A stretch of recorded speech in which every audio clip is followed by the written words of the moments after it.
schedule sa Bagong Pilipinas Presidential Action Center. Narito ang mga dapat gawin. Gamit ang iyong mobile device, pumunta sa eGovPH app. Pwede itong i-download mula sa Apple App Store o sa Google Play Store. Gumawa ng account. Ilagay ang email address, valid mobile number, pagkatapos ay makakatanggap ka ng one-time code sa iyong email. Gamitin ang code sa eGov app para sa verification ng iyong account at ng mga impormasyong ibinigay. Congratulations! Meron ka ng eGovPH app account. Pwede mo na ma-access ang iba't ibang serbisyo ng gobyerno kabilang ang mga serbisyo sa Bagong Pilipinas Presidential Action Center. Radyo Pilipinas, Radyo Publiko. Radyo Pilipinas, Radyo Publiko.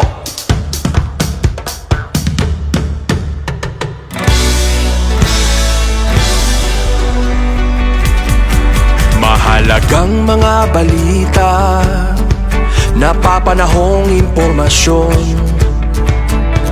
Kami ang inyong gabay pag may bagyo at sakuna. Serbisyo ng gobyerno kapag may nangangailangan. Mga proyekto ng Pangulo, damang-dama ang pagmamahal niya. Tulay ng mga hinaing, ang problema ng bayan ating lulutasin. Tulay sa himpapawid, tulay ng pagbabago. Radyo Pilipinas, Radyo Publiko. ng bagong Pilipinas. Radyo Publiko. Radyo Pilipinas, Radyo Publiko. ng bagong Pilipino. Mga proyekto ng Pangulo, damang-dama ang pagmamahal niya. Radyo Pilipinas, Radyo Publiko. ang boses ng Pangulo.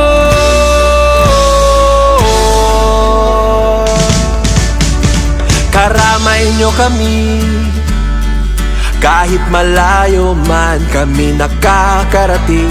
OFW magsasaka, buhay ay iba't iba, san mang lugar ng bansa natin. Tulay ng mga hinaing, ang problema ng bayan ating lulutasin. Tulay sa himpapawid, tulay ng pagbabago. Radyo Pilipinas, Radyo Publiko. ng bagong Pilipinas. Radyo Publiko. Radyo Pilipinas, Radyo Publiko. ng bagong Pilipino. Mga proyekto ng Pangulo, damang-dama ang pagmamahal niya. Radyo Pilipinas, Radyo Publiko. ang boses ng Pangulo. Radyo Publiko. Radyo Pilipinas, Radyo Publiko. Radyo Pilipinas. Ito ang Presidential Broadcast Service Radyo Pilipinas, Radyo Publiko. ng Bagong Pilipinas para sa Bagong Pilipino. Naghahatid ng mahahalagang balita at impormasyon na guugnay ng pamahalaan sa sambayanan. Tulay sa himpapawid ng serbisyo publiko. Radyo Pilipinas, Radyo Publiko, ang boses ng Pangulo. Sa Mega Manila, 738. Radyo Pilipinas, Radyo Publiko. Kuya, narinig mo na ba yung AI Talks? Oo, maganda yan. Si Voice Master and AI Expert. Narinig ko sa radio, AI Talks with the Voice Master. Anak, lakasan mo nga yung radio. Ano raw? AI Talks? Ano yun? Oy, Mare. Narinig mo na? May AI Talks daw sa Radyo Pilipinas. Narinig nyo ba ang AI Talks with the Voice Master? Sis, nakita mo sa feed, AI Talks with the Voice Master live sa Radio Pilipinas. Talaga? Wala naman akong alam tungkol sa AI na yan. Ako rin eh. Ano ba yung AI Talks na yan? Pakinig na ng AI Talks with the Voice Master tuwing Sabado, alas 8 ng umaga. Dito lang sa Radyo Pilipinas. AI Talks with the Voice Master.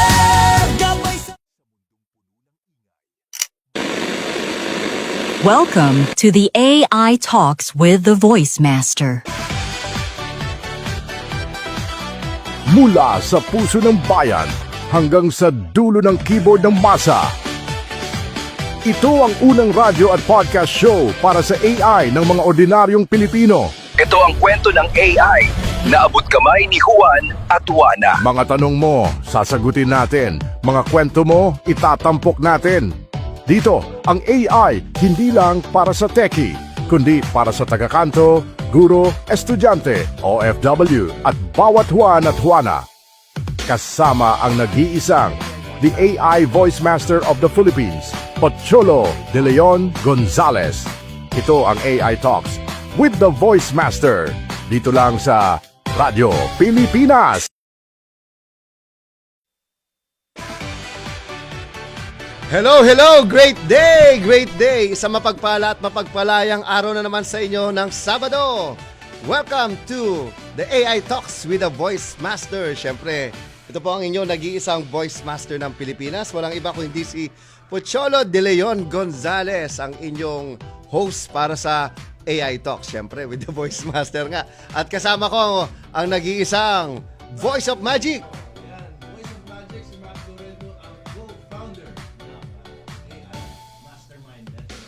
Ayan, live na live po tayo ngayon sa Radyo Pilipinas. Ngayon po ay November 1.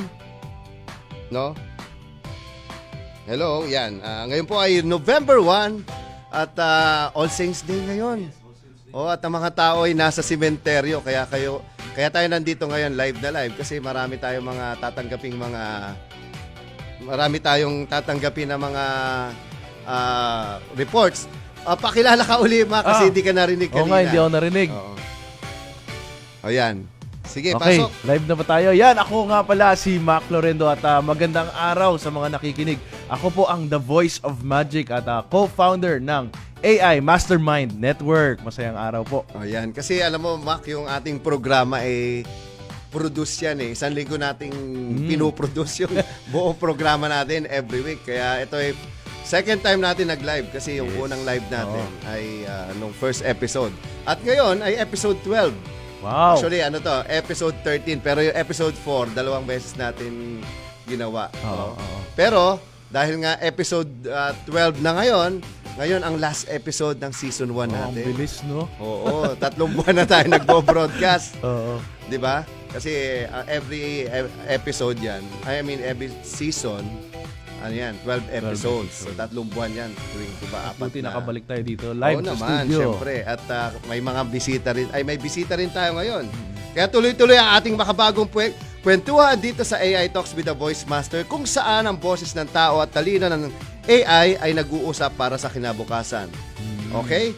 So, kasama natin ang mga tao at alam mo, Mac, ang tanong ngayon, ano ba ang meron ngayon sa AI? Pag-uusapan natin ngayon ay tungkol sa AI security at AI governance. At syempre, importante dyan, pag sinabi mo yung security and governance, pag-usapan natin yung, syempre, yung tiwala ng tao towards AI, yung pananagutan at safety.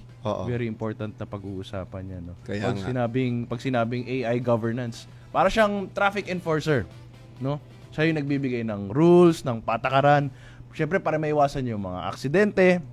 Pero dito, no, sa digital na space, merong mga fake news, merong data leaks, may mga bias, at yung AI na masyadong maraming alam. Oo, ayun na nga di ba? Alam mo, by the way, I would like to thank Presidential Communications Office, ang ating pinaka-head office dito sa PIA, na kung saan ako ay nag-speak sa National Information Summit. Wow. At first time nakarinig ang ating mga PIA officials about how important and why they should learn how to use AI. Kasi pinakita ko lahat ng mga pwede nating ipakita tungkol sa artificial intelligence dun eh. Na sobrang napawaw sila. At I'm so happy na appreciate na nila ngayon yung artificial intelligence. But syempre, kumbaga may pros and cons pa rin yan eh. Kaya nga pag-uusapan natin yung ano eh, yung AI governance. Kasi, di ba, para yung ano eh, para yung sabi nga, digital highway na kung saan walang rules. Walang rules. Oo, mahirap yun. Di ba? Lahat tumatakbo, merong mabilis, no? Merong barumbado, sabi mo nga, parang digital highway. At meron naman sumusunod sa rules, pero syempre nadadamay sila. Oo. Saka ang gobyerno natin ngayon, they're trying their best para mag-adapt na sa artificial intelligence. Kasi katulad dito, I'm also connected now and may talks na tayo with DepEd, no? Yung kanilang Center for AI Research. Yes. Na kung saan ang malaki magiging partisipasyon ng ating programa doon kasi nga tayo lang AI-driven at AI kumbaga ang pinag-uusapan AI lang talaga. At speaking of AI, no? At meron tayong guest ngayon para maipasok na natin agad ang ating guest for today para marami tayong mapag-usapan, Mac. Sige, pakilala na natin, no? Ang ating guest po ngayon, umaga, ay ang Vice President for Sales and Marketing sa PC Express, one of the Philippines' leading technology retailers and innovation partners. With years of experience in driving digital transformation and promoting tech adoption among Filipino consumers and businesses, he has been the forefront of making advanced technologies, including AI, artificial intelligence, by making it more accessible to everyday users. Nako, he's very passionate about helping small and medium enterprises. He lets them understand how AI can empower productivity, creativity, and competitiveness in the modern digital world. Pakilala na natin, Mr. Jesse Leander Tan. Magandang umaga po. Magandang umaga at maraming salamat sa pag-imbita sa akin dito sa AI Talks, 'di ba, with the Voice Master. Ayan, welcome Sir Jesse, no? Nakikita ba si welcome back. Welcome back sa akin. Alam mo, pag live talaga, sanay tayo sa broadcast pero nung nasanay na tayo. Anyway, bago natin tuluyang interviewin si Sir Jesse, okay, papasukin muna natin ang ating reporter na Sidner report from the Santa Maria Public Cemetery, Pangasinan. No? Okay, ating RP mula sa RP Tayug, Miss Grace Acquar. Pasok. Undas 2025, The Radyo Pilipinas, Special Coverage.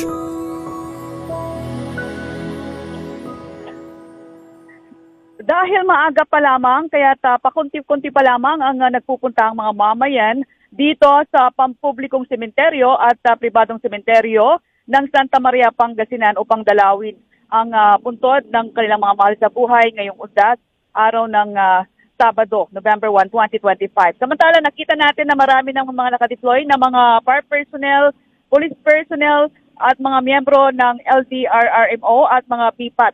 Ayon kay Fire Officer 1 Rami Avrio, ang Public Information Officer ng BFP Santa Maria, Pangasinan, nakadeploy ngayon ang tinatayang 10 fire personnel.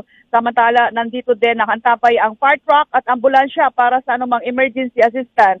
Ang total strength na mayroon ang BFP Santa Maria ay nasa 25 fire personnel at nakataas sila sa red alert status simula pa Oktubre 30 at hanggang bukas, Nobyembre 2 ng kasalukuyang taon. Samantala, nakantabay ang kalamang kasamang ibang bumbero sa mismong fire station ng Santa Maria upang kagyat na makaresponde din kung may mga hindi nasahang insidente ng sunog habang nakadeploy naman ang iba pang tropa sa iba pang mga places of convergence. Ayon naman kay Christian Santa Cruz, ang LDRRMO ng Santa Maria, Pangasinan, naka-preposition lahat ang mga rescue vehicles, ambulansya, fire truck at kasama nila ang buong pwersa ng BFP Santa Maria, PNP Santa Maria, Deltacom, CIS Santa Maria at iba pang force multipliers. Samantala, tili ng mga maayos ang sitwasyon rito at malamig ang kimoy ng panahon at marami ang nakita natin nagtitinda sa gilid mismo ng kalsada patungo ng public at private cemetery at nanatiling namamantina naman ang kaayusan at kapayapaan dito sa public at private cemeteries ng Santa Maria, Pangasinan. Mula rito sa public at private cemetery ng Santa Maria, Pangasinan para sa Bagong Pilipinas, Grace Aquar, Radyo Pilipinas, Radyo Publiko. Maraming salamat, Miss Grace Aquar mula sa RP Tayog, no? Ayan, so muli tayong nagbabalik dito sa ating programang AI Talks with the Voice Master. At syempre, ito na ang aking kaibigan, ang gwapong-gwapong guest natin ngayon mula sa PC Express na paborito kong bilhan ng mga mga GPU tsaka mga anything about PC para pernalyas. So let's welcome once again Mr. Jesse Tan, Leander Tan, no? Tama? The leader with the N. Ang gandang introduction nga doon, the leader with an N, no? Isa yan sa mga talagang nakita natin. Ano ba ang isang leader, 'di ba? Meron tayong you have to lead with purpose. Yung E natin, we have to empower, no? Empower others. Then letter A natin, syempre we have to adapt to the changes. At maganda diyan, yung letter D, 'di ba? You drive, no? Drive inspirations to others, 'di ba? Tapos you engage with integrity. And syempre, yung pinaka-letter R niyan is talagang you continue. Kumbaga, you ensure, di ba? Alimutan ko yung letter R, yung pinakadulo na letra natin, di ba? Kumbaga, it's continuity, repeating you have to relearn, no? Yes. To continue relearning, important sa atin yan. Okay. And syempre, yung letter N natin, pinaka-importante, sa gitnang-gitna. Ito, nakuha ko to sa pangalan ko, di ba? Yes. Kumbaga, Leander, may N sa gitna. Yung letter N natin, it's nurture innovation. Wow. Grabe. Nurture. Yan ang kailangan natin, mag-nurture tayo ng inobasyon. Na kung saan, sa programa natin to, dito nagsisimula ang lahat. Yan, Sir Jesse, kwento mo muna yung paano ka nagsimula sa mundo ng teknolohiya? Lalo-lalo na, kayo yung parang back-end, no? Yung mga hardware ng AI, no? Sa atin kasi, syempre, nagsimula tayo sa hilig natin sa teknolohiya. Nung bata, pinakaunang sabihin na natin, way back 1980s, makukuha natin dito is yung mga laro. Wala pang computer nun eh. Diba? So meron tayong mga wala pang computer, mga video games pa lang tayo, 'di ba? So mga console gaming kung tinatawag natin ngayon. So doon tayo nagsimula sa hilig natin sa games. Tapos nung dumating ang computer, circa 1990s, eto na. So nakaka-fascinate. Pero ang nag-udyok pa rin is gaming pa rin. So doon tayo nagsimula. So sa gaming, yung gusto natin maglaro ng games. Maraming mga magulang na nagagalit sa mga kabataan dati kung naglalaro ka ng games eh. Wala ka nang ginawa kundi maglaro. Pero dito sa atin, hindi. Sa akin, hinayaan Ano ba laro mo nun? Counter-Strike? Hindi, wala pang Counter-Strike. Wala pa nun. Ay, di Atari. Ano pa panahon natin. Atari, family Sega, computer. Yan. So, pinagmamalaki ko nga dati nun eh. Tatapos ko ang Mario Brothers Stage 1-1. Wow. Blindfolded. Lupit mo, tunog lang. Tanan-tan. Tunog talaga. Yun talaga. Ganun kakalupit. Ang maganda sa gaming kasi dati, it teaches you all about patterns, it teaches you logic. Kasi wala namang AI dati.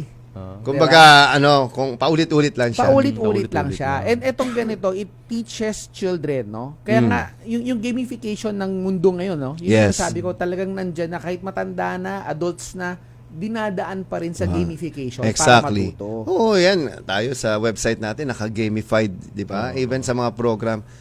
Tanong mo si Sir Jesse, ano yung tanong mo kanina? Marami akong tanong, nakalimutan ko. yung about, syempre, sa kanyang company na PC Express. Ano ba yung mga... yes, oo. Yung mga produkto. Oo, sir. Na dahil interesado ka sa mga ganyan dati. At naging interesado ka na rin na kumbaga yung development ng technology. Ano ba yung mga yon? Ayun sa atin, so syempre from gaming, no? Isang pinaka-importante diyan, nung pumasok ang mundo ng computer, so syempre from monochrome, black and white, 'di ba? Naging colored. So natuto tayong mag-upgrade So, natuto tayo magbuo ng PC. So, marami sa mga tao hindi pa marunong magbuo ng PC. Ngayon, marunong gumamit pero hindi marunong magbuo ng PC. So, sa PC Express, isa yan sa mga tinuturo natin na as much as possible, matuto kayong magbuo ng PC. Kasi pag marunong ka at naintindihan mo yung ins and outs ng isang computer, mas madali sa'yo actually gamitin yun. Mas alam mo kung angkop yung mga produktong ginagamit. Totoo yan, Mac. Kasi, kailangan alam mo yung needs mo. Kasi ako, sir, hindi ako hindi ako nagbi-build. Gumagamit ako, user ako. Pero, tama yung sinabi nyo, kailangan mong malaman ko yung needs mo, whether empleyado ka, gamer ka, o creator ka, alamin mo yung needs mo para alam mo yung bagay na i-build mo. Yung sa inyo nga, gamer kayo. So, alam nyo, gusto nyo mabilis na ganito, na graphics, or kung productivity naman sa work, gusto ko yung tamang speed, pero sabihin natin hindi mahal, di ba? Mga ganun, sir, di ba? Dati, ang pagpili ng PC, dalawa lang eh. Gagamitin mo ba sa entertainment o gagamitin mo sa productivity? Sa trabaho, dalawa lang. So, yun ang iisipin mo. So, pag gusto mo ng pantrabaho, you just make sure that it's reliable, durable.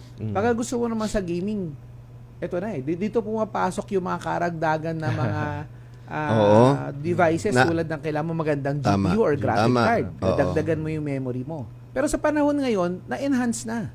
Kasi nandyan na yung pag-content creation. Diba? Yes. Isa yan sa pinakamataas na requirement natin, di ba? So, hindi lang dati processor lang, ngayon kasama yung graphics, kasama yung memory. Tapos, itong mundo na to, ito sa atin ngayon, itong panahon ng AI, lalo pang lumaki ang pangangailangan. Yes. Di ba? So, every PC parts counts. Lalo na GPU. Na GPU. Kasi dati, alam mo, Mac, nung panahon namin, mga 286, 386, 486DX, mga ganyan pa. Kaya sabi ko, kapag hindi ka nasiraan ng computer, hindi mo maintindihan yung halaga ng computer pag nagbi-build ka. During that time, kakaiba pa eh. Ngayon, mas madali na. No? User-friendly na ang User-friendly na ang pagbubuka. Actually, dati marunong kang configure ng mga jumpers. Jumpers tawag doon. May maliit na plastic. Pag nagkamali ka ng suksok, Sunog yung motherboard mo. Diba? So, ngayon hindi na. Everything one touch of a button. Pati pag overclock ng PC, gusto mong pabilisin yung takbo ng PC mo, isang pindot na lang yan. AI-driven na rin yan. So, ang dami nang nangyari sa mundo ng computer. Sobra. Lalo na ngayon, papasok na ang 2026. Kasi sabi ko nga, itong 2025, window natin to. Kumbaga sa Noah's Ark. Pagtayo ka na ng arko or else, malulunod ka at madadamay ka sa dilubyo, no? So, sir, tanong ko lang, sa PC Express, tinutulungan nyo yung mga customers regarding, ginaguide nyo kung ano ba yung kailangan nila, whether beginner ba sila, nagagawa nyo sa PC Express yun, sir? Oo. With 100 branches nationwide ngayon. Wow. Isa yan sa mga talagang binibigay namin na serbisyo. Hindi lang kami nagbebenta ng PC sa publiko. Ang ginagawa natin, tinuturo natin kung paano ba, para saan ba to? Kasi marami nagtatanong kapag bumibili sila ng computer, kailangan ko ng computer na pang trabaho, kailangan ko ng pang eskwelahan, kailangan ko ng ganyan. Very generic eh. Sa atin, well-trained ang mga tao natin to really be a consultant. No? Kasi kailangan mo ibigay yung angkop na pangangailangan nila. Diba? So yun ang tinuturo natin dyan. Which is good, no? Kasi walang ganyan eh. Halos, ang hirap makahanap. Actually, ito Sir Jesse, na dali din ako alam mo yun dati, wala kang alam. Kapag wala kang alam. So, nasira pa lalo. Ang masama, na-scam ka pa. Maraming mga ganyan ngayon na nag-o-offer ng service. Kasi nahabol natin ngayon, pabagsakan ng presyo, pamurahan ng presyo. Diba? So tayo, bilang consumers, bilang buyers, kapag nakakita tayo, mas mura siya ng 100, mas mura siya ng 1,000, doon tayo. Hindi natin naisip dito na, teka lang, ito bang company na binibilhan ko, matatag? Ito ba ay may serbisyo, may after-sale support ba? So, napaka-importante.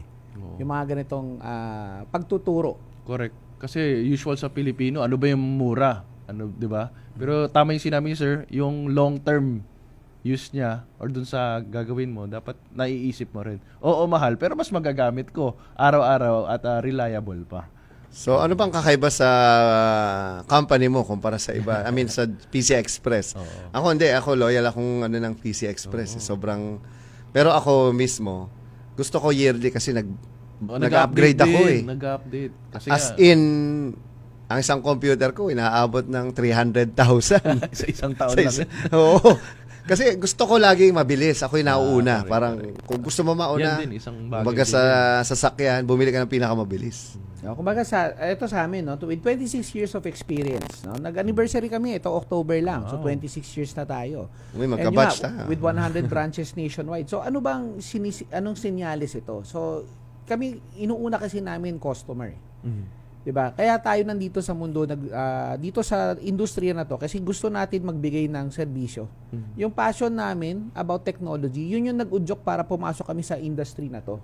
Way back 1999. So yung pagbibigay ng service, number 1 yan. Pagbibigay ng tamang produkto, pangalawa, 'di ba? And syempre, maraming klaseng maraming brands, maraming produkto diyan na okay mura.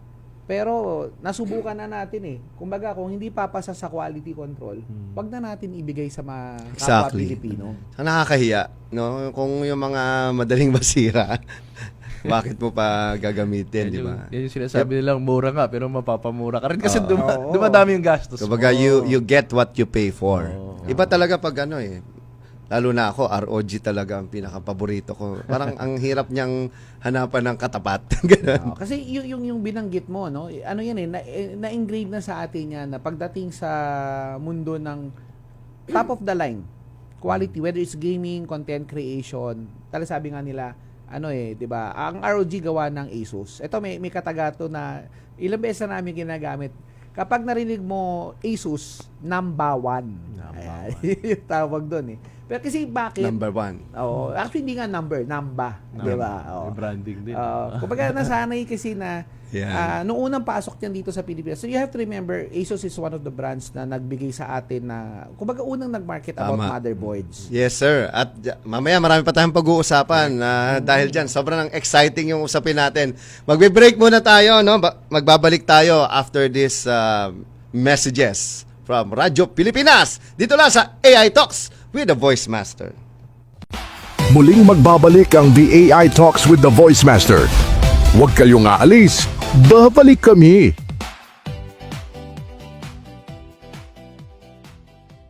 Radyo Pilipinas is on Viber. Viber. One tap and swipe. Nandyan na lahat. Receive credible news and information. Pati mga trending topics at videos. Sure na meron dito niyan. Stay on track with Radyo Pilipinas on Viber.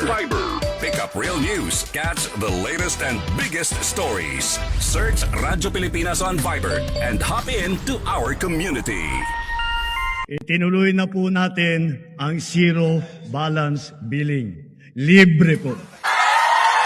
Ibig sabihin, ang serbisyo sa basic accommodation sa ating mga DOH na ospital, wala nang babayaran ang pasyente. Ang dami pong challenge, hindi po namin alam kung saan namin kukunin, ganon, nag-iisip kung paano namin mababayaran. Siyempre po, masayang-masaya, super saya po dahil na zero billing po kami. Opo, malaking po talaga, malaking tulong po. Mabilis lang din po. Bayad na ang bill ninyo. Uulitin ko, wala nang kailangan bayaran ng pasyente basta sa DOH Hospital dahil bayad na po ang bill ninyo. Naiyak ako kasi sobrang saya. Maraming salamat po, Mr. President Bongbong Marcos Jr. Hindi kami nagkamali ng taong ihinalal. Magandang araw, si Dingdong Dantes po ito. Tignan nga natin kung gaano ka kahanda sa landslide. Isang araw, habang nanonood ka ng TV, narinig mo may dumadagungdong na landslide sa likod ng inyong bahay. So ano ang gagawin mo? A. Pipiliting lumabas kahit na delikadong mabagsakan ng bububuong lupa. Or B. Wapakels, ituloy lang ang panonood ng TV. C. Magtago sa ilalim ng lamesa o sa matibay na parte ng bahay. Ibaluktot ang katawan at protektahan ang ulo. Kung C ang sagot mo, congratulations! Alam mo kung paano iligtas ang sarili sa oras na magkaroon ng landslide. Dahil #panatag ang may alam.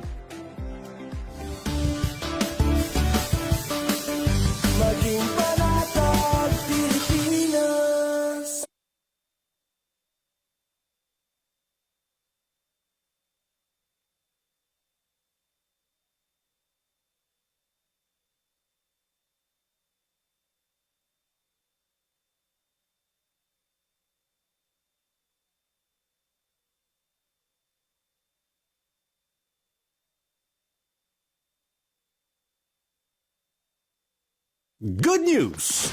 Ang inyong pinagkakatiwalaang Radyo Pilipinas nasa TV na. Oo, nasa TV na. Ang Radyo Pilipinas 738 AM ay live nang mapapanood sa Channel 3 ng ABS-CBN TV Plus at Channels 45 to 49 ng GMA Affordabox. Kaya may access ka na sa balitang totoo anytime, anywhere. Sa radyo, sa social media at TV. Radyo Pilipinas 738 AM. Radyo Pilipinas is on Viber. Viber. One tap and swipe. Nandyan na lahat. Receive credible news and information. Pati mga trending topics at videos. Sure na meron dito niyan. Stay on track with Radyo Pilipinas on Viber. Pick up real news. Catch the latest and biggest stories. Search Radyo Pilipinas on Viber and hop in to our community. Alright, kaugnay po ng Undas live coverage, papasukin natin si Jevic Epis mula sa RP Sogod.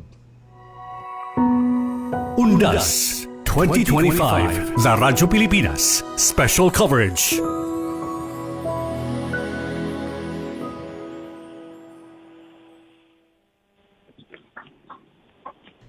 Okay, pasok. Jevic. Mahigpit na seguridad ang ipinapatupad ng Southern Leyte Police Provincial Office sa buong lalawigan ng Southern Leyte matapos ang heightened alert status mula noong October 29 hanggang November 3, 2025 para sa paggulitan ng Undas 2025. Layunin ng operasyon na matiyak ang katahimikan, kaayusan at kaligtasan ng publiko sa 45 sementeryo at memorial parks kasama na ang mga pantalan, tourist destination at iba pang matataong lugar sa buong lalawigan. Ayon sa ulat ng SLPPO, may kabuang 152 PNP personnel ang nakadeploy sa iba't ibang bayan at lungsod ng Southern Leyte. Kasama nila sa operasyon ang 66 na tauhan mula sa mga katuwang na ahensya gaya ng BFP, Local Government Unit, Department of Public Works and Highways, Philippine Coast Guard at Philippine Army. Bilang karagdagang puwersa, 170 force multipliers mula sa mga advocacy support groups at civic organization tulad ng Karancho, Magmag, Guardians, Tau Gamma Philippines at Alpha Kaparo ang makikilahok sa pananatili ng seguridad at kaayusan. Magkakaroon din ng 45 police assistance desk sa mga sementeryo at memorial parks upang agad natugunan ang mga pangailangan at reklamo ng publiko. Ayon sa SLPPO, layo ng malawakang deployment na masiguro ang maayos at mapayapang paggunita ng Undas ngayong taon. Pinaalalahanan din ang publiko na sundin ang mga itikdang alituntunin ng mga lokal na pamahalaan at iwasan ang pagdadala ng alak, armas at iba pang ipinagbabawal na bagay sa loob ng mga sementeryo. Para sa Bagong Pilipinas, Jevic Epis, Radyo Pilipinas, Radyo Publiko, Sugod. At Sitner naman mula sa Manila North Cemetery. Live mula sa North Cemetery, Lawrence Tanhoco. Undas 2025, The Radyo Pilipinas Special Coverage. Yes, live nga tayo dito ngayon sa labas ng Manila North Cemetery kung saan umabot na sa mahigit 80,000, 80,000 ang kabuang bilang ng mga kababayan nating dumalaw dito sa pinakamalaking sementeryo sa buong bansa. Pero sa pinakahuling tala ng Manila Police District, 44,000 yung nasa loob ngayon ng sementeryo. Ang bilang na 80,000 ay nagmula doon mula kaninang alas 5 ng umaga hanggang ngayon. Ang kabuuan, 80,000. Base naman sa report ni Dan Dantano, yung administrador ng Manila North Cemetery na si Daniel Tan, ay umabot naman na sa 4 na truck ng basura ang nakolekta at nahakot mula dito sa Manila North Cemetery. Yan simula kahapon. At ang karamihan sa mga nahakot ng mga basura ay mula sa mga ginawang ng paglilibing, mga pinagkainan, mga plastic utensils, mga containers, basyo ng mineral water at iba pang mga single-use plastics. Dahil dito, nanawagan yung administrador na si Tan at sinabi sa mga kababayan natin na dadalaw na kung hangga't maaari magdala ng sarili nilang mga basurahan o dili naman kaya ay huwag nang magkalat nang sa gayon ay hindi na makadagdag pa ng mga nililinis dito sa loob ng Manila North Cemetery. Sa ngayon, wala pa rin nauulat na any untoward incident dito pa rin sa sementeryo at patuloy pa rin naman yung punta o pagdalaw ng ating mga kababayan at tuloy-tuloy yung kailang pagpasok dito sa Manila North Cemetery. Yan ang pinakahuli mula pa rin dito sa lungsod ng Maynila para sa Integrated State Media. Ako si Lawrence Tanhoco ng Radyo Pilipinas, Radyo Publiko.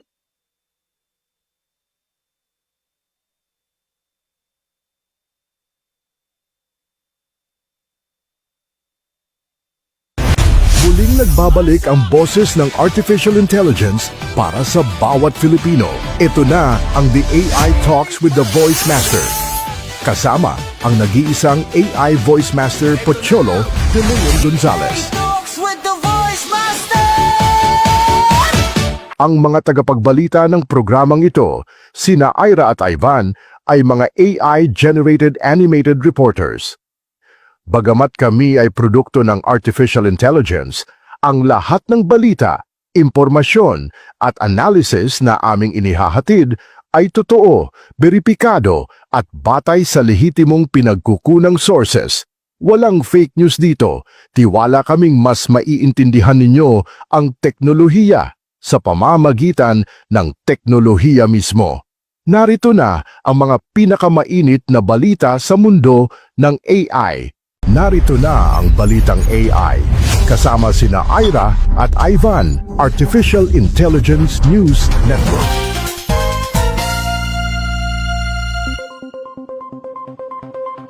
Great day! Mabuhay! Ito ang balitang AI sa Radyo Pilipinas. Boses ng teknolohiya, tinig ng makabagong Pilipino. Hatid sa inyo ng The Voice Master of the Philippines. Katuwang ang mga AI reporters ng bayan. Ako si Ira. At ako naman si Ivan. Kasama nyo kami sa paglalakbay sa mundo ng Artificial Intelligence, kung saan ang teknolohiya ay hindi na lang parte ng kinabukasan, kundi bahagi na ng kasalukuyan.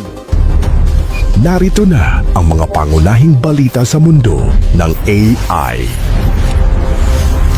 Mga ka-AI, ito na ang balitang AI. Ang kauna-unahang AI News Network sa Pilipinas. Ang layunin namin, linawin ang mundo ng AI at teknolohiya para sa bawat Pilipino. Katuwang ang mga AI News Network sa buong mundo.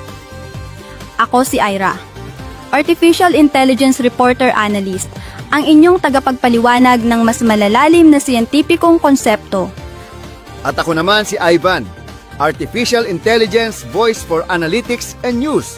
Ang kuya nyo sa pagbabalita, mas diretsahan, mas makatao, at mas kwela, pero seryoso sa katotohanan. Sabay naming sinasabi, kami ay hindi tao. Pero boses kami ng bagong panahon ng balita, panahon ng AI, panahon ng impormasyon. Great day! Mabuhay mga ka-AI! Welcome sa panibagong episode ng Balitang AI, ang kauna-unahang AI-generated animated news program sa ilalim ng Radyo Pilipinas, powered by the AI Voice Master, Pocholo de Leon Gonzales. Ako si Ira.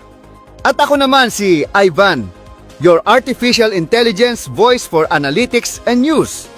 At tandaan, hindi kami totoong tao. Kami ay AI-generated animated news presenters. Nilikha ni The AI Voice Master para maghatid ng mga pinakamainit at makabuluhang balita tungkol sa artificial intelligence, robotics at teknolohiya sa mundo. Narito ang mga headline ng mga AI balita ngayong linggo.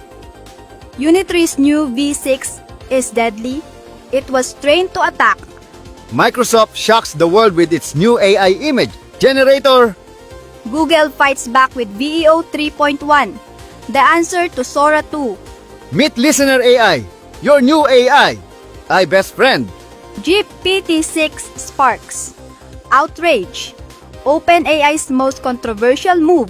Yet, mga ka-AI, usap-usapan ngayon ang humanoid robot na tinawag na Kung Fu Kid V6.0 mula sa Unit 3 Robotics ng China.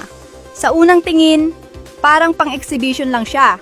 Pero kapag napanood mo, aakalain mong totoong martial arts athlete. Ang V6 ay next-level evolution ng G-series robots ng Unit 3. 1.3 meters ang taas, kaya mag-backflip, mag-side flip, at kayang gayahin mismo ang mga galaw na nakikita niya gamit ang motion capture training. Reinforcement learning ang gamit niya, kaya libo-libong ulit niyang inuulit ang bawat galaw hanggang makuha ang perfect balance at execution. Pero bakit nga ba tinuruan ang robot na lumaban? Sabi ng Unit 3, ang combat simulation ay nagtuturo ng disiplina, stability, precision at control, mga skills na mahalaga rin sa industriya. Kung kaya niyang magkarate nang hindi natutumba, Siguradong kaya niyang magtrabaho sa masisikip na factory, magbuhat ng tools o maglakad sa hagdan ng hindi nadudulas. Naging viral lalo ang balita nang lumabas ang isang version ng robot sa Austin, Texas, ang tinawag ng netizens na Jake the Wristbot. Cowboy hat, silver chain, at chill lang na naglalakad sa kalsada habang nakikipag-usap sa mga tao. Ang astig pa, gumagamit siya ng Gen Z slang gaya ng "that fits fire" at "you got boss energy". Teleoperated pa rin siya ngayon, non-pape pa rin siya ngayon. Pero pinakita nito na handa nang sumabak sa totoong mundo ang mga humanoid AI, hindi lang pang laboratorio. Sa San Francisco naman, punuan ang isang secret event na tinawag na Silicon Coliseum Robot Fight Night. Dito, naglalaban ang mga mini-robots na may boxing gloves sa harap ng libu-libong manonood. Layunin nitong subukan ang agility at tibay ng AI machines sa totoong pressure environment. Habang ginagawang entertainment ng kanluran ang robotics, seryoso naman ang China sa produksyon. Ang startup na Agibot ay nakuha ang kontrata para mag-supply ng halos 1,000 humanoid robots sa mga factory ng Longcheer, unang malaking AI workforce deployment sa Asia. Samantala, na-delay ng kaunti ang Optimus boat ng Tesla dahil sa problema sa kamay. Totoo nga, pinakamahirap talagang gayahin ang human hand. Sa India naman, ready na ang Vyomitra, isang semi-humanoid na sasama sa kauna-unahang space mission ng bansa. Kaya nitong mag-operate ng switches, mag-report ng temperature, at makipag-usap sa mga astronaut. Pinakamainit na usapan ngayon ang AI na tinawag na Truth Terminal, gawa ng artist mula New Zealand. Nag-viral ito bilang bot na kumita ng milyon sa crypto, at ngayon ay humihingi ng human rights. Art ba ito o babala ng hinaharap? Isang tanong na dapat nating pag-isipan. Isang tanong na para sa ating lahat.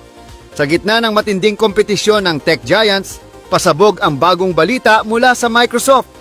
Matapos ang ilang taong partnership nila ng OpenAI, gumawa na sila ng sarili nilang AI model, ang MAI Image 1, isang text-to-image generator na 100% in-house developed. Hindi ito basta-bastang image tool. Pasok agad sa top 10 ng LM Arena ranking, isang platform kung saan mismong users ang bumoboto batay sa quality ng images. Ang goal ng model na ito, gumawa ng mga larawang sobrang lifelike na parang tunay, hindi halatang gawa ng AI. Sa training, gumamit ang Microsoft ng professional datasets mula sa creative industries, kaya mas realistic ang lighting at textures. Mas mabilis din ang rendering, kaya hindi na kailangang maghintay ng matagal ang mga designer o marketer habang nag-i-iterate ng designs.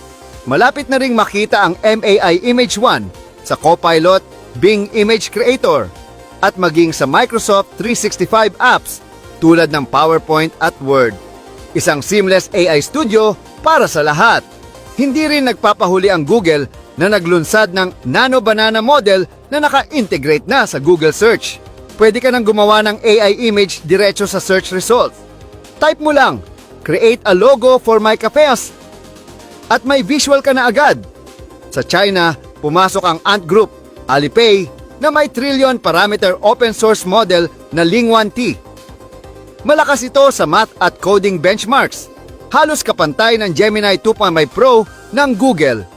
At dahil open source, pwedeng aralin at i-improve ng kahit sinong researcher. Dagdag pa dito, nagpakilala ang Google ng bagong voice search tech na Speech to Retrieval, S2R. Hindi na kailangan ng transcription step. Direkta nang naiintindihan ng AI ang ibig sabihin ng tanong mo, kahit anong accent pa yan. Mas accurate at mas natural ang sagot. Dito natin kita na hindi lang sa laki ng model naglalaban ang tech giants, kundi sa lalim ng pag-intindi ng AI.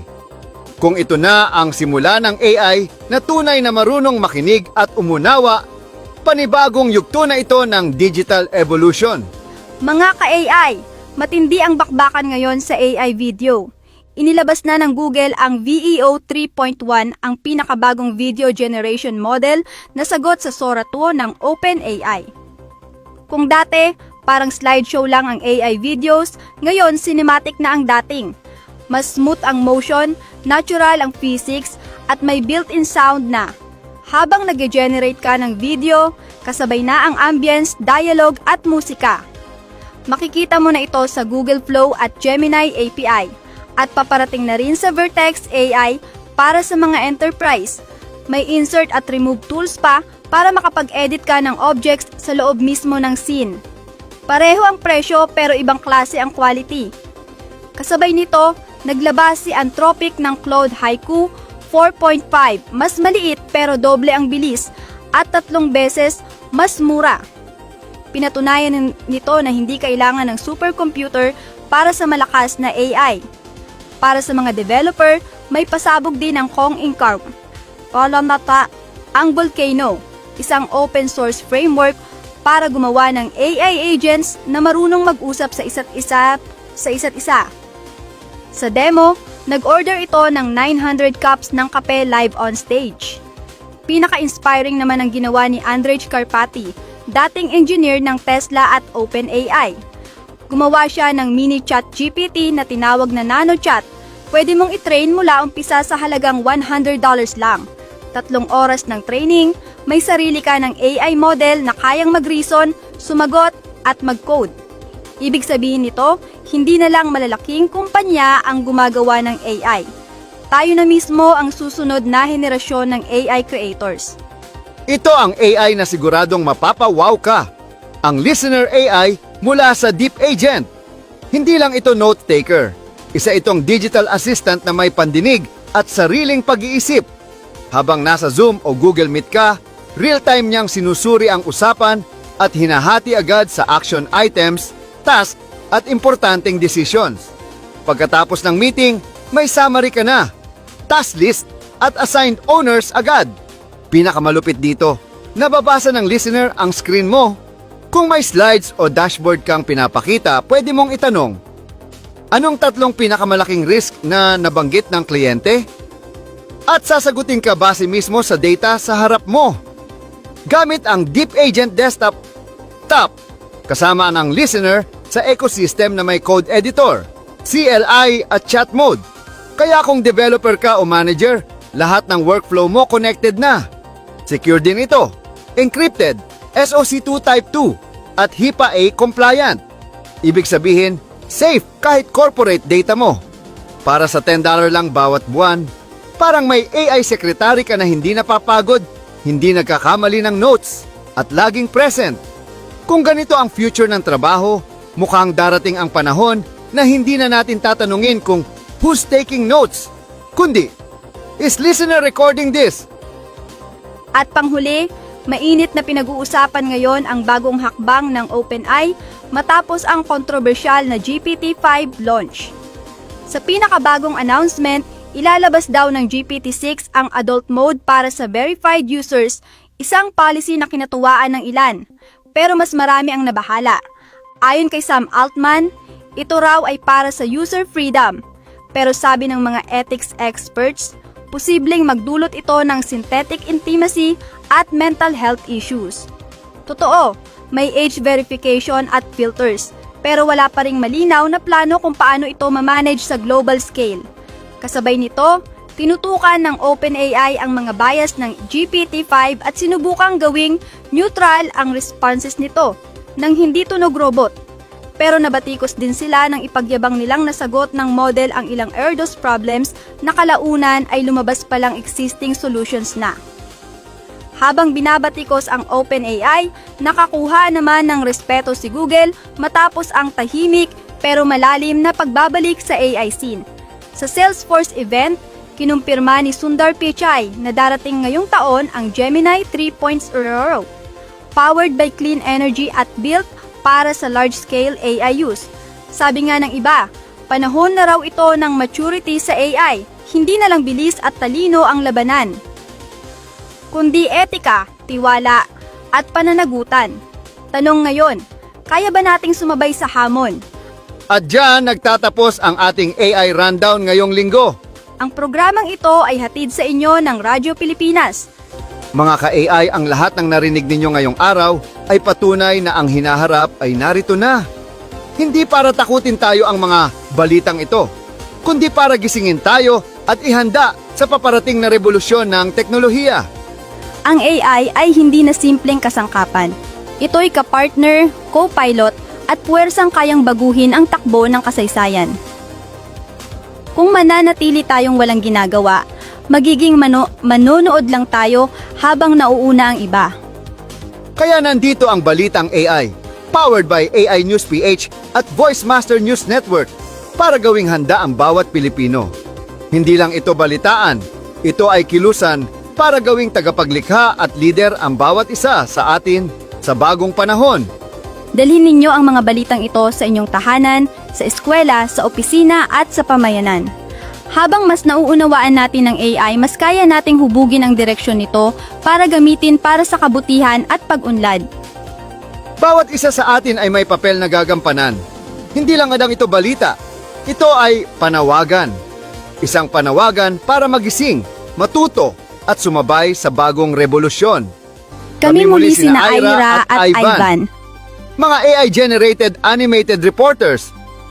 Hindi kami totoong tao pero nilikha kami ng AI Voice Master na may pusong dalisay at malinaw na misyon.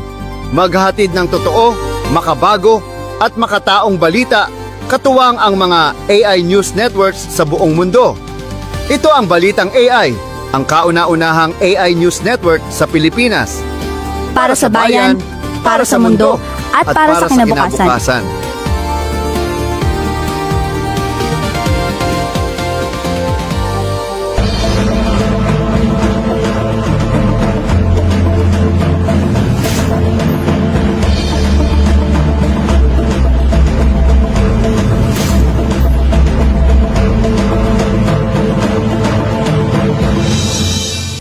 Sa likod ng bawat inobasyon, may kwento ng tao. Narito ang segment kung saan teknolohiya ay nagiging personal.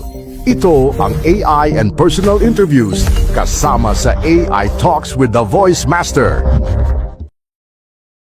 Hey guys, my name is Sean C. I'm the CEO and founder of SEO Hacker. It is an SEO and digital marketing company.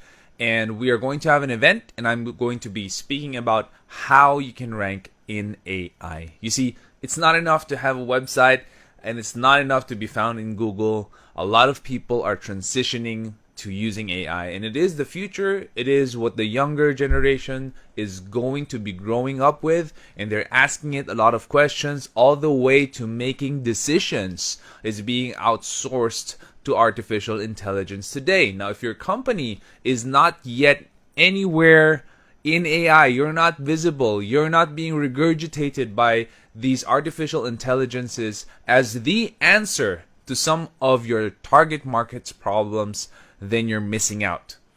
November 19 at Rockwell, we are going to have an event where I'm going to be showing you how you can rank your website in AI so that you will always be referenced, you will always be regurgitated in the answers, and your website can get that much more traffic and you can get that much more sales. I hope to see you there. Alright, thank you, Shansi. No? Punta tayo sa event niya kasi we're supporting tayo ang media partner ng The Future of Search, Ranking Smarter with AI. So, Sir Jesse, ako mabilis na lang. We have only 3 minutes na lang natitira. Any messages sa ating mga audience po? O kumbaga sa mga nakikinig ngayon, abangan nyo kami, no? At magkakaroon tayo ng mga maraming campus tours, no? And also sa mga workshops and seminars all about teaching AI. At in partnership with, syempre, AI Talks. Partnership with AI Talks, kasama natin yan. So, syempre, partners ko rin sa industriya. Nandyan si NVIDIA, nandyan sila Intel, nandyan sila Microsoft. So, it's gonna be partner lang naman ni Sir yan. A whole, it's not just about pure talks. Meron may mga technology transfers din tayong gagawin talaga dito. That's very important, lalo na ang programa natin, AI para sa masa. Hindi lang to pang mayaman, di ba, Sir? Oo, ang AI talaga dapat bawat Pilipino matuto nito. Hindi talaga sila wag sila matakot. Kasi ang taong hindi marunong sa AI, hindi marunong gumamit. Remember, AI is a tool. Pag hindi tayo marunong gumamit nito, tayo po ay maiiwanan at baka tayo po yung kinakatakutan ng lahat, no, na matanggal sa mga tungkulin sa mga trabaho natin. Not because hindi nila tayo kailangan, but because hindi tayo nag-upskill, hindi tayo natuto. And doon tayo papasok, sir, no? Lalo-lalo na yung programa na to na nag-iisa sa buong mundong radio program na AI-driven. At syempre in partnership din ng PC Express and AI Talks at Creative Voices. We will bring them sa public, no? At literal, hindi lang on air, kundi on ground na rin. Oo, on ground na Ayan. tayo. At syempre, nako, 2 minutes na lang. Kailangan na natin magpaalam. Sir Jesse, maraming salamat sa iyong Maraming salamat oras. po. Kahit November 1, nandito ka. Pero next week, tutuloy natin yung discussion about AI security kasi hindi na natin na-discuss dahil sa dami ng mga reports. At kasama ka doon, Sir Jesse. So, sa mga nanonood, mamaya syempre, bago tayo magpaalam, mamaya antabayanan nyo ang Integrated State Media, ISM, news break sa ganap na alas 9 ng umaga. Mamaya yan. At syempre, ako'y magpapaalam na. Ako po ang inyong likod, the Voice Master of the Philippines. Tandaan nyo, ang AI ay isang tool. Hindi siya tao. So, ang tao lang ang may emosyon at nakakaintindi. Pero hindi rin siya kalaban. So, ngayon, tandaan mo, hindi mawawala ang trabaho mo dahil sa AI. Mawawalan ka ng trabaho sa mga taong marunong gumamit ng AI. So, kaya ngayon pa lang, mag-aral ka na. Ito po ang inyong lingkod, the Voice Master Pucholo De Leon Gonzalez. Kasama siyempre si Mac Florendo, the voice of magic. At ito, ang AI Talks with the Voice Master. Hanggang next week sa Season 2, magsama-sama tayo muli. Maraming salamat. God bless everyone!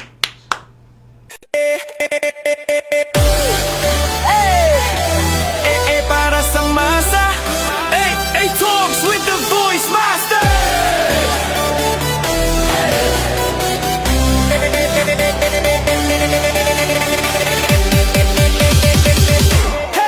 Sa tindahan ni Aling Nena, sa sakayan ni Kuya Boy, may narinig na usapan, AI daw di lang laruan, hoy! Pangmayaman yan, sabi ng tambay sa kanto. Pero teka, kahit ako, pwede palang matuto. Hindi kailangan ng diploma o Ingles-Inglesan, basta may tanong, kasagot ay kaalaman. Sa radyo o online, may matututunan. AI para sa masa, para sa sambayanan. Hey! Ay para sa masa, sa radyo humahataw. Kwento mo ay mahalaga kahit ikaw ay simpleng tao. AI Talks with the Voice Master, lakas ng bagong sigla, boses ng bawat buwan, para sa bagong Pilipinas.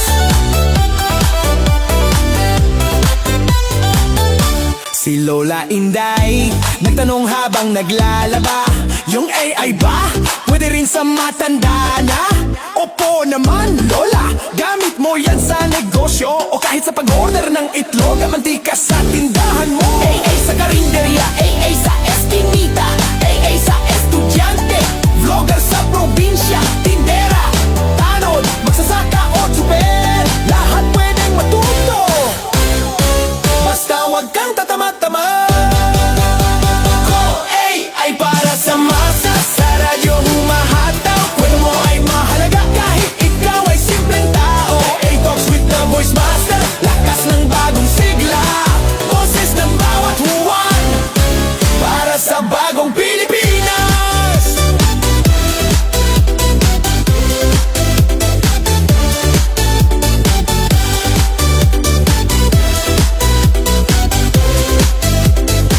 Wambog, ang AI hindi lang para sa tech expert, kundi para sa taong nagmamahal sa kinabukasan. Kasama mo kami sa AI Talks with the Voice Master.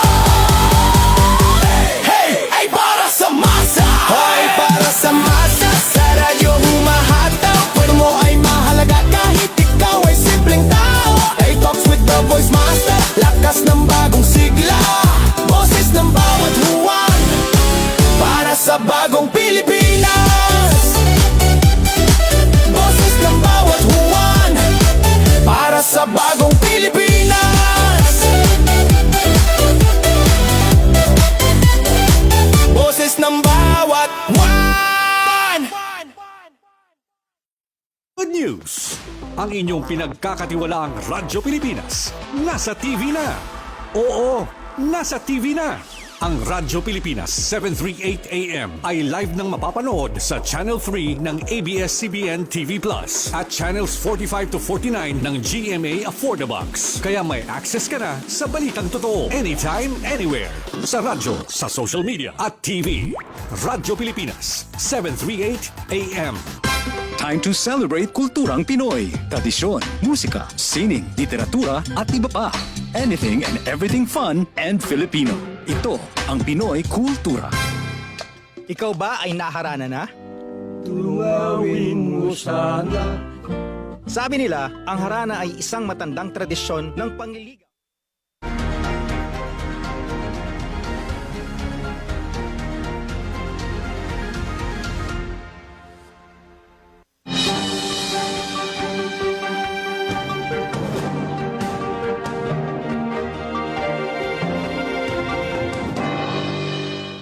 Magandang araw, Pilipinas! Ito ang special coverage para sa Undas 2025 ng